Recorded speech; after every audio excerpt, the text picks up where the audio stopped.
मौत के बाद जीवन। जी हाँ, आपने ठीक सुना। इसको लेकर लोग अक्सर बात करते रहते हैं। भारत सहित कई देशों में माना जाता है कि मौत के बाद भी जीवन होता है।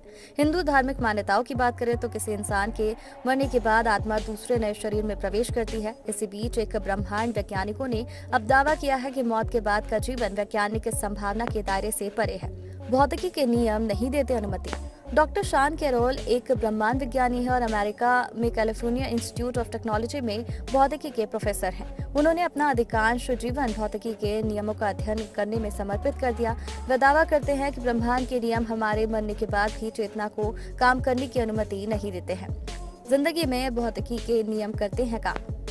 उनका तर्क है कि मरने के बाद जीवन के बाद होने के लिए चेतना को कुछ ऐसा होना चाहिए जो पूरी तरह से हमारे भौतिक शरीर से अलग हो और भौतिकी के नियम इससे इनकार करते हैं। मौत के बाद के जीवन पर उनका निष्कर्ष इस समझ पर बनाया गया है कि दैनिक जीवन में भौतिकी के नियम पूरी तरह से समझे जाते हैं। ऐसा इसलिए है क्योंकि सब कुछ इसके ही दायरे में होता है।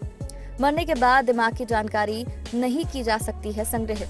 डॉक्टर कैरोल का दावा है कि हमारे शरीर के मरने और उनके तत्वों को परमाणुओं में विलीन होने के बाद भी चेतना का कोई ना कोई रूप बना रहता है। रोजमर्रा की जिंदगी को भौतिकी के नियमों से पूरी तरह से समझा जाता है, वहीं इसके लिए कोई नियम नहीं है और मरने के बाद भी हमारे दिमाग में संग्रहित जानकारी को बचाकर रखा जाए।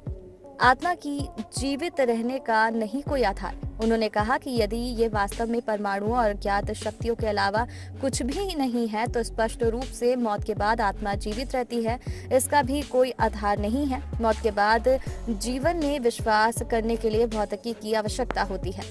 जानना होगा इंसान और चेतना करती है कैसे काम। उन्होंने कहा है कि ऐसा नहीं है कि हम आधुनिक विज्ञान के बारे में जो कुछ भी जानते हैं उसके साथ नाटकीय रूप से असंगत है। एक बार जब हम इस मुद्दे पर वास्तविकता का सामना करने के लिए खड़े हो जाते हैं कि मनुष्य और चेतना वास्तव में कैसे काम करती है, उसके और अधिक उत्तर दे सकते हैं। इस तरह की और जानकारी के लिए आप हमारे चैनल को सब्सक्राइब कर लीजिए।